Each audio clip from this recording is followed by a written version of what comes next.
ka ji me zan gaya maka. Wannan yarinyar ba tsarar ka bace. Hajiya ki haƙuri. Dakata mu malam kai ma kai haƙuri ba da kai nake ba. Saƙon so. Ka san kullun nawa take karin kumallo da shi? Saƙon soyayya. Saƙon so. Ka san da wani irin sabulu take wanka? Ka san wani irin mai take shafawa? Duka idan an haɗa kuɗinsu sun ishe ka jari a kasuwar kwari ko singa. Kalle kafa ka kalle ta, kai daga gani ka san ba makwancin kuɗi ba. Kuma daga yau kada ka ƙara cewa kana santa tun da dai ba ta san ka. Kuma idan baka ji ba za ka ga abin da zai faru da kai. Inda a ce duka abin da ba ma so zai iya zama wajen rabuwanmu da shi. Na miƙa saƙon so. Da tuni mun rabu da mutuwa domin babu wanda yake son ta duka a cikinmu. Ke zuciyata. Haka kuma da mun rabu da tsufa don babu wanda yake so ya tuƙurƙwashi. Don ba ta so na ba shi ne hujjar da zai sa ki laɓe a bayan cewa na rabu da ita ba. Sabulun wanka da man shafawa an yi su ne domin gyaran jiki. Amma ina son ki sani akwai lokacin da zai zo wanda ba za su taɓa yi wa jiki amfani ba. Kuma na san ke ma kin san wannan ranar. Shi kuma so baya taɓa tsufar da zuciya sai dai ya ƙara mata nutsuwa. Matsayi ko kuma tarin dukiya ba sa ba wa mai so na gaskiya tsoro.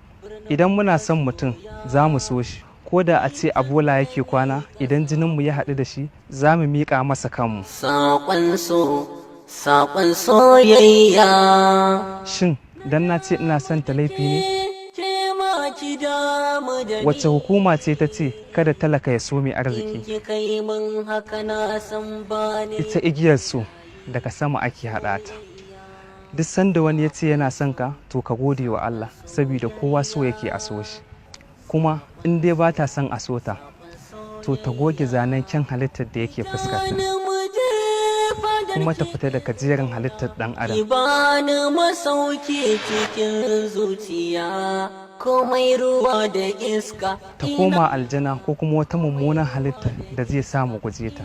Dakata mala. Zan baki tsaro. Kin ji abin da ya faɗa? Na ji. Har yanzu kina kan bakanki na cewa bakin sansa. Eh, har yanzu ina kai. Wurin gimbiya ta ke lura. To ka ji abin da ta faɗa. Bacin kuma in dai zuciya ba da ƙarfi aka halicce ta ba. Kai, ko da ma a ce da dutse aka halicci zuciyar mutum, to ya kamata daga jin kalamanka ta rasuna. To amma tun da ta tabbata karɓi saƙon sanka ba, to ni tawa ta karɓa. Ke, menene haka? Za fa ki zubar mana da kima. Babu wani mai kima sama da wanda yake tsananin sona, kuma so na gaskiya. Irin wannan masoya ba su da yawa, ya kamata mu same su a cikin danginmu. To kuma maimakon ki bani shawara ki ce na so shi, sai kawai ki zo ki ce kina son shi? To ya zan yi? Ban san lokacin da zuciyata ta faɗa da sansa ba. Kawai ki bar min shi, ba kalan ki bane. Ko dai ba kalar ki bane bisa? Amma ki tsaya, duk wacce ya zaba sai ɗaya ta haƙura. Sadiq, na ji duk bayananka kuma na fahimta. Yanzu me ka yanke shawara? Da wanda kake so da wanda yake son ka, wanne ne masoyinka a cikinsu?